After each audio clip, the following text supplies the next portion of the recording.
Hola, Salud Total les da una calurosa bienvenida. Mi nombre es Yolanda Santos, con ustedes el día de hoy. Tendremos un segmento y más bien la continuación de un segmento, la parte 2 y el tema el cáncer. Para ustedes no es un tema nuevo, pero siempre necesitamos escuchar, aprender. Nunca vamos a terminar de aprender, ¿verdad? Aún en el cielo continuaremos nuestra escuela. Tengo el gusto de presentarles a ustedes el día de hoy al doctor Alfredo Mejía. Él es egresado de la Universidad de Montemorelos, de la Universidad de Loma Linda también, en California, y nos visita desde Hinsdale, Illinois. Gracias, doctor Mejía, por acompañarnos el día de hoy. Es un privilegio estar aquí con ustedes. Aprecio mucho la invitación. Y a ustedes los invitamos que se queden allí, no se vayan, porque continuaremos, más bien incluso repasaremos un poco lo que vimos en la parte primera del programa acerca del cáncer. Doctor Mejía, para recordar, porque ya sabemos que esto no es un tema nuevo, ¿verdad? Hay personas que dicen, oh, yo sé, todos conocemos a alguien que ha sufrido una y otra vez cáncer, quizá alguien muy cerca de nosotros. Y muchos de nuestros televidentes quizá han sabido lo que es el cáncer, o alguien ha muerto, o ellos han superado el cáncer. ¿Cómo define usted, doctor Mejía, el cáncer? Bueno, el cáncer es un sinnúmero de enfermedades que esencialmente es una enfermedad del DNA, o el ADN, como decimos en español. El DNA o el ADN se muta, y una vez que se muta, muchas veces se muta en ciertas partes que controlan la división celular. Entonces las células empiezan a reproducir alocadamente, forman tumores, esos tumores se esparcen en nuestro cuerpo muchas veces, y entonces eso es lo que nosotros conocemos como el cáncer. Las células, usted habla, se multiplican alocadamente, algo así. Me parece que se estuvieran como peleando y sin saber por qué, algo así, ¿verdad? Bueno, quizá no peleando, pero básicamente las células nuestras se replican siempre. Ajá. Pero hay un estricto control de la replicación celular. Pero en este caso la replicación celular es muy acelerada, muy rápida, de tal manera que no mueren como generalmente ocurre. Una célula muere, la otra se replica, y hay ese control, pero en el caso del cáncer no. En el caso del cáncer hay una replicación alocada. O desordenada. Desordenada. Muy bien. En cuanto a la población global, generalmente, ¿usted diría qué porcentaje es afectada actualmente por el cáncer? Bueno, el cáncer es una de las mayores causas de muerte alrededor del mundo. Básicamente, en los países industrializados, generalmente es la segunda causa de muerte después de las enfermedades cardiovasculares. Así que aquí en los Estados Unidos, por ejemplo, 20,000 hispanos mueren cada año de cáncer. Los casos, la incidencia de cáncer, sin embargo, son mucho mayor, porque mucha gente no muere del cáncer, aunque lo padeció. Para los televidentes que no saben, quizá, o están mirando por primera vez y lo están mirando a usted como invitado por primera vez, yo sé que su especialidad, doctor Mejía, es nutrición, ¿verdad? Exacto. Es donde usted se dedica específicamente. Y en relación a la nutrición, ¿cómo ve usted el enlace en cuanto a nutrición y cáncer? Bueno, hay muchos factores que intervienen en el cáncer. Uno de ellos, quizá de los más importantes, es el tabaco. Básicamente, más o menos 20-25% de los casos de cáncer se deben al tabaco. Pero la estimación es que más o menos 35% de los casos de cáncer se deben a una nutrición inapropiada. Así que la dieta juega un importante rol para la prevención del cáncer. No porque la dieta tenga muchos toxiquímicos que produzcan el cáncer, sino más bien porque la dieta contiene sustancias protectoras que básicamente nos van a prevenir el cáncer. Y en la ausencia de esos elementos protectores que están en los alimentos, entonces somos más vulnerables a que nos dé cáncer.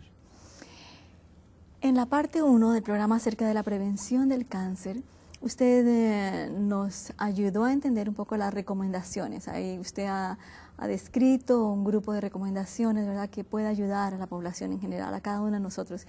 ¿Nos puede dar un pequeño resumen, doctor Mejía, acerca de las primeras recomendaciones que usted nos mencionó? Así es. Básicamente lo que estoy mencionando son las recomendaciones que el Instituto para la Investigación del Cáncer ha dado. Y básicamente el día de ayer, en el programa anterior, vimos que la primera recomendación es que debemos escoger una dieta predominantemente de origen vegetal. Y esta dieta debe consistir básicamente de abundancia de frutas y vegetales. Las recomendaciones nuevas más o menos son entre 400, 600 gramos de frutas y vegetales diarios. También consumir alimentos integrales tal como grano integral, el trigo, los cereales y demás. Consumir leguminosas, en este caso frijol, lenteja, garbanzo, que por supuesto vienen integrales. También otra de las recomendaciones es eliminar el uso del alcohol. Otra de las recomendaciones también que el instituto da es mantener el peso en un peso normal, evitar la obesidad, porque la obesidad está asociada con varios tipos de cánceres. Muy bien.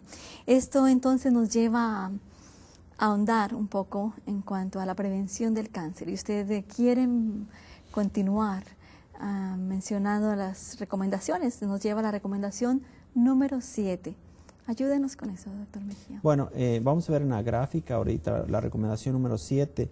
Básicamente nos dice que si usted come carnes, debe limitar el consumo a menos de 80 gramos o 3 onzas diarias.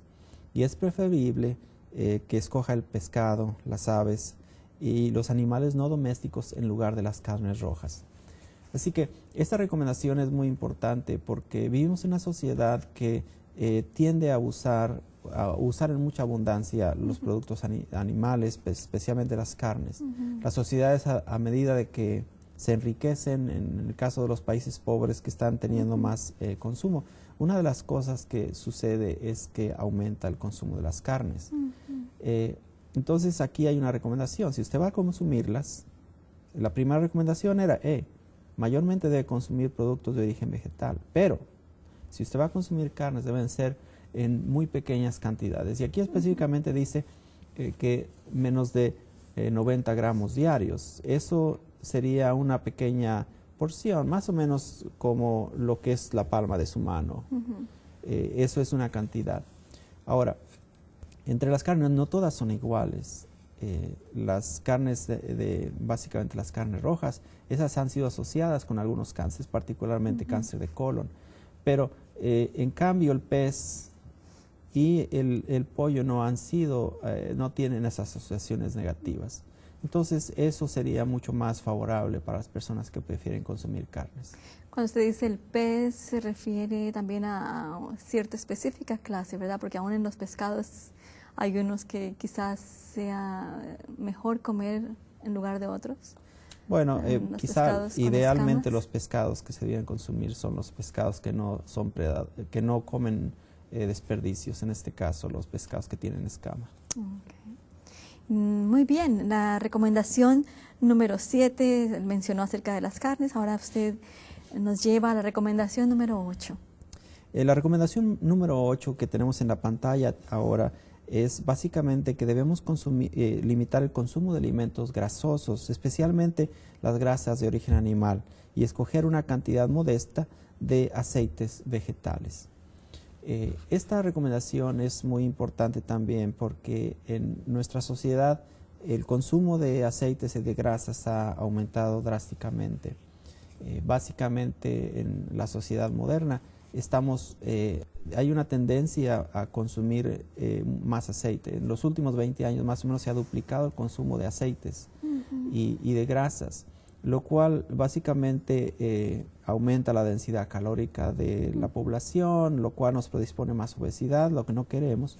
Y por otra parte, quiero decir, sin embargo, que no todas las grasas son iguales.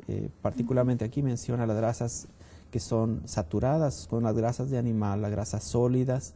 Esas son las que tienen efectos negativos en la salud. Y en este caso, específicamente, las personas que consumen mucha grasa saturada, las mujeres especialmente, tienden más a contraer cáncer de pecho.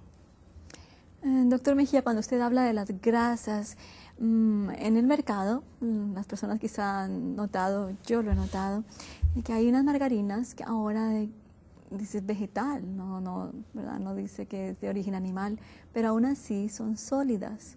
Entonces, ¿Es esto una alternativa saludable o mejor evitarla y buscar algo Bueno, líquido? voy a decirle, si usted va a hacer una alternativa entre la mantequilla verdadera y la margarina tiene ventajas. Ahora, la margarina que es sólida no es preferible por la razón de que tiene otro tipo de grasas que le llaman grasas trans. Las grasas trans tienen efectos detrimentales para la salud, específicamente suben el colesterol. Así que si va a coger margarina, coja esa que está en una lata y que tiende a ser suave y que si la deja usted a temperatura ambiente tiende a hacerse líquida. Entonces ese tipo de margarinas va a ser favorable para su salud. Que esté suave y más bien líquida, no que se ponga sólida en el medio ambiente, en el cuarto. Y esto nos lleva a la recomendación entonces número 9. Así es. En la pantalla vamos a ver ahorita la recomendación 9. Básicamente tiene que ver con el alimento salado.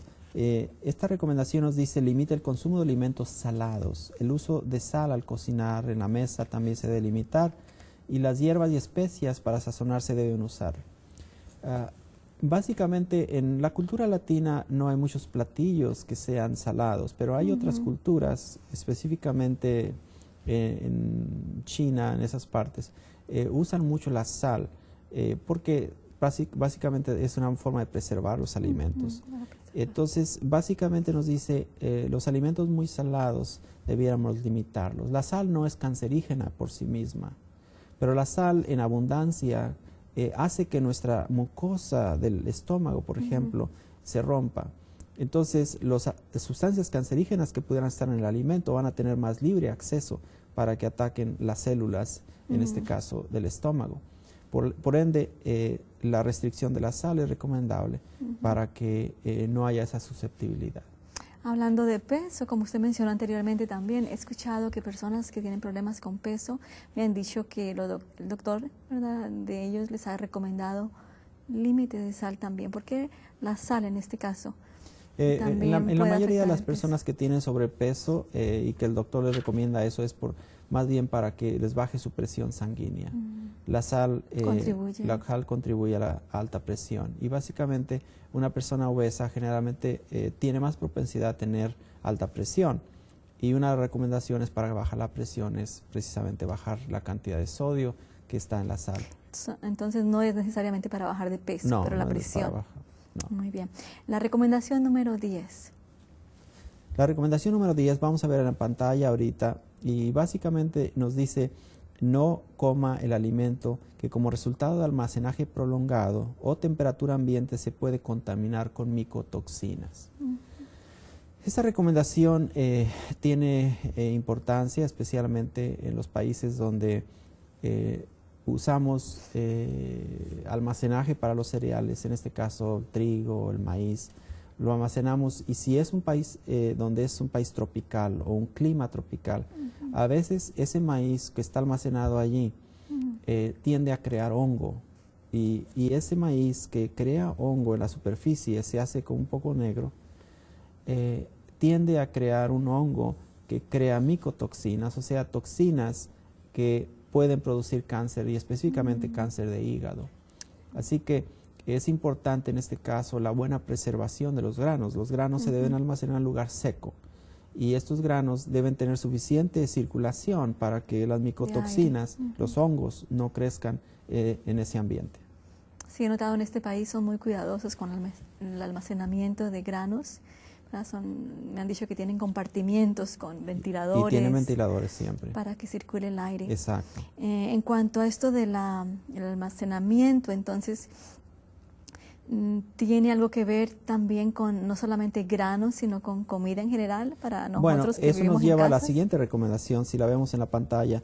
La siguiente recomendación habla acerca del uso de la refrigeración y métodos apropiados para preservar los alimentos perecibles, tanto en la tienda como en el hogar.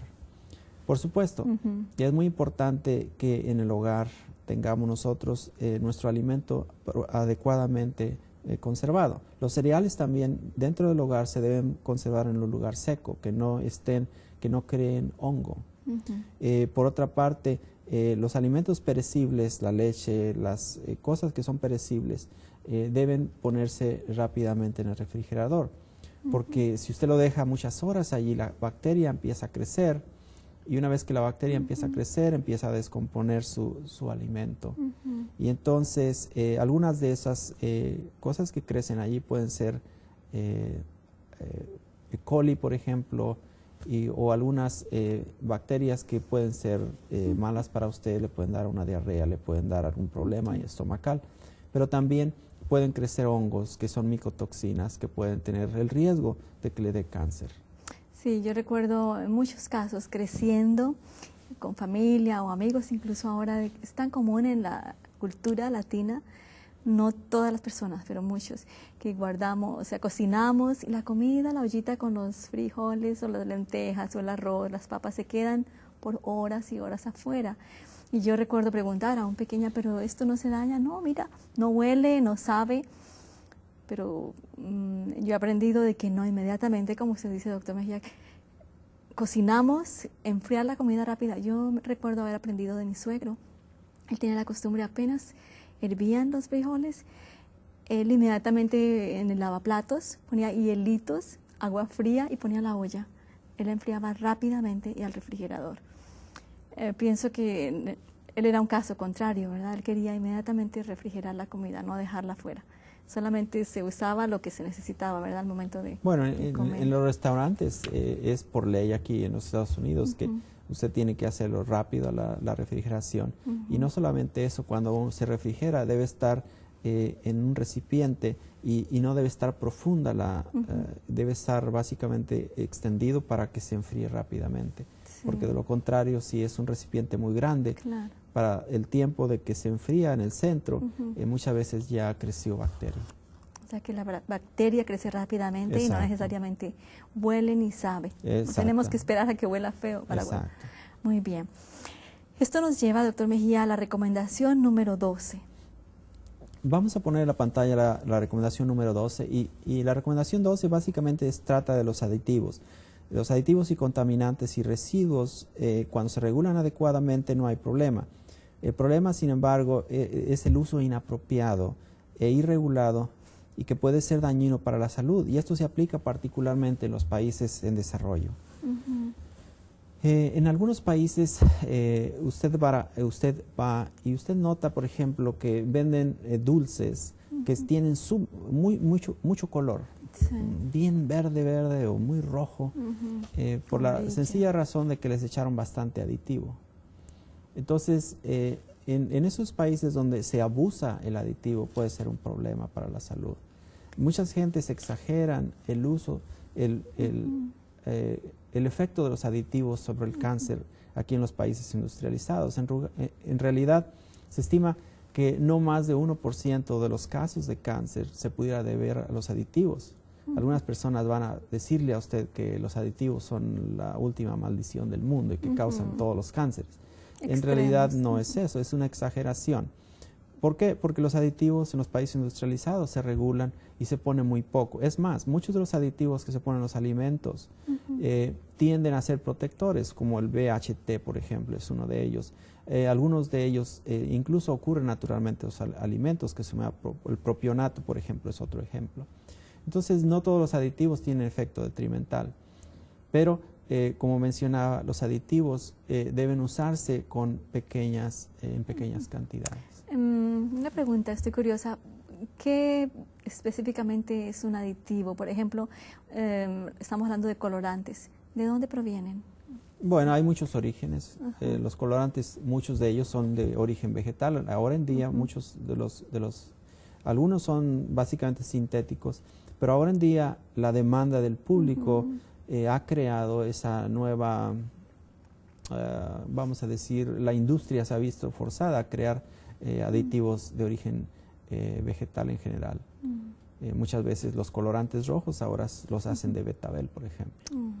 Entonces, los colorantes baratos muchas veces son sintéticos y son los que a veces se tienden a usar en los países pobres. ¿Ese colorante qué pasa? Que no sale de nuestro cuerpo, se queda, se estabiliza y es por esa razón que hace daño? No sabría decir el efecto metabólico exacto.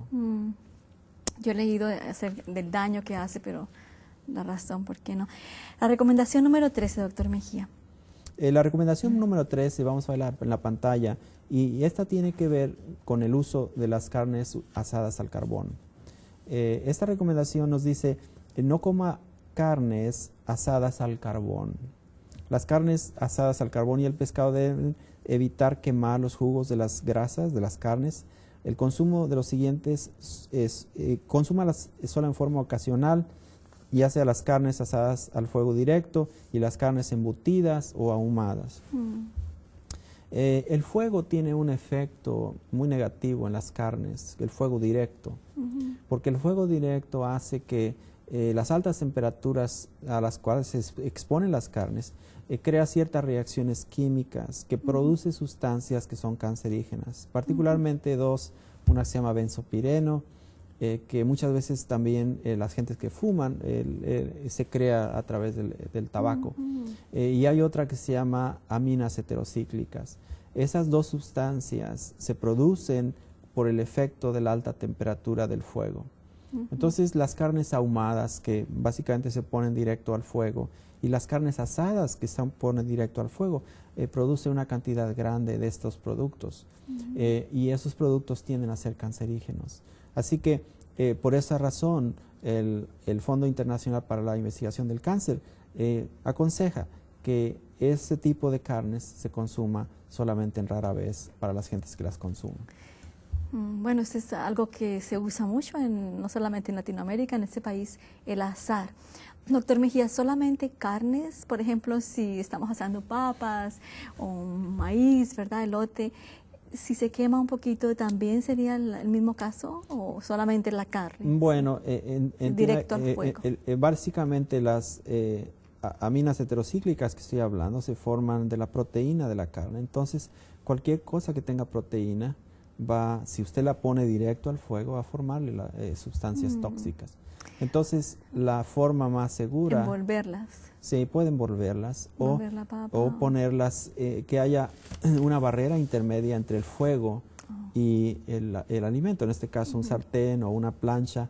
Entonces, la temperatura que está en el sartén o en la plancha no es suficientemente fuerte como para causar esas reacciones químicas que producen esos tóxicos. Una vez vi el maíz, el elote siendo asado, pero con todo, con piel y todo. Yo creo que eso da una protección, porque al abrirse no había nada quemado y estaba bien cocinado, una forma mejor. Muy bien, estamos llegando ahora a la recomendación número 14. La recomendación número 14, vamos a verla en la pantalla, y básicamente tiene que ver con el uso de suplementos. Y la recomendación dice así: aquellos que siguen las recomendaciones presentadas aquí, que comen abundantes frutas, vegetales, granos integrales, los suplementos dietéticos son probablemente innecesarios y posiblemente no les ayuden a prevenir el riesgo de cáncer. Ahora en día vivimos en una sociedad sumamente mercantilista, en la cual nos tratan de vender muchos productos para la prevención del cáncer. Quiero decirle que muchos de esos productos tienen cierta realidad, o sea, hay ciertos productos que pudieran reducirle a usted la incidencia del cáncer. No está negando esta recomendación ese hecho. Sin embargo, aquí nos dice, si usted tiene una dieta balanceada que incluye abundantes frutas, abundantes vegetales, granos integrales, y entonces tiene toda esa gama de productos que muchos de los productos, los suplementos, los extraen de allí. Entonces, si usted los consume básicamente de los alimentos naturales, es muy probable que no necesite esa adición de suplementos. Recordemos que los suplementos por lo general traen 1, 2, 3, 10, algunas veces 20 o 30 elementos. Sin embargo, las frutas, los vegetales tienen cientos, no estoy hablando de 10 o 15, tiene cientos de sustancias que nos ayudan con dos factores muy importantes para la prevención del cáncer. Uno de ellos tienen efectos antioxidantes. Nosotros en el metabolismo interno producimos algo que vulgarmente les llama radicales libres, pero las sustancias presentes en las frutas, los vegetales, los granos integrales ayudan a nuestro organismo a controlar esos radicales libres y por ende preservan el DNA. Dijimos al principio que el cáncer se origina en el DNA, entonces preservan el DNA o el ADN de ser dañado Por otra parte, hay otras sustancias, como lo que mencionaba hace un momento, las aminas heterocíclicas y demás, se llaman xenobióticos. Y los xenobióticos requieren de un sistema enzimático muy potente que nosotros tenemos, pero que necesita ser activados. Y muchas de las sustancias presentes en las frutas, los vegetales, los granos integrales, la soya, tienen el efecto de potenciar el efecto de esas enzimas para que detoxifiquen esos xenobióticos. Y como consecuencia, menos xenobióticos y menos radicales libres, entonces nuestras células tienen mucho menos problema de que se les dañe el DNA. ¿Cuál es la última recomendación, doctor Mejía? Bueno, la última recomendación, básicamente la veremos en la pantalla, es no fumar. El tabaco es una sustancia es un producto, que contiene muchísimas sustancias que son cancerígenas. Se conocen más de 400 sustancias cancerígenas que contiene el tabaco. El tabaco, cuando se quema, precisamente, produce muchísimas sustancias cancerígenas. Y esas sustancias cancerígenas que la gente adquiere, entonces nos lleva básicamente el 20% de los cánceres se deben en la actualidad al tabaco. Entonces esa sería la recomendación. Absténgase de usar tabaco. Doctor Mejía, el tiempo se nos escapó nuevamente, pero yo creo que cubrimos una buena cantidad de información en cuanto a la prevención del cáncer. En nombre de Teresa Ben en Latino, le doy gracias por habernos acompañado. Aprecio mucho haber estado aquí. A ustedes también, gracias por su compañía. Esperamos que la información que el doctor Alfredo Mejía tuvo para ustedes haya sido de beneficio. Recuerden, si quieren pedir este programa, solicitarlo, el título es Prevenga el Cáncer y hemos tenido la parte 1 anteriormente, este programa específicamente Prevenga el Cáncer, parte 2. Yo recuerdo algo específico que el doctor Alfredo dijo. Recuerden el tabaco y la nutrición, algo muy importante en la prevención del cáncer. Hasta la próxima. Espero que nos acompañen en otro segmento. Y recuerden, el Señor quiere que tengamos vida abundante. Él quiere que tengamos una salud total.